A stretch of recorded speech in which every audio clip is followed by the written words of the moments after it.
Magandang hapon. Welcome sa Lotto Result Today PH.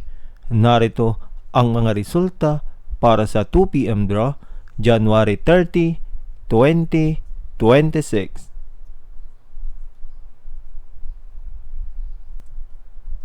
Para sa resulta ng 2D Lotto, 21 at 12.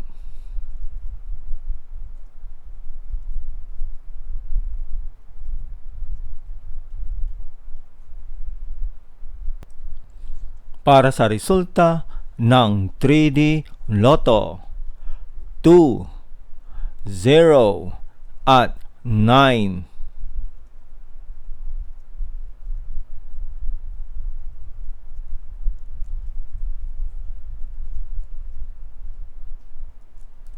At yan ang mga resulta ngayong 2 p.m. draw. Para lagi kang updated sa mga Lotto draw result, mag-like and subscribe. Maraming salamat po sa panunood.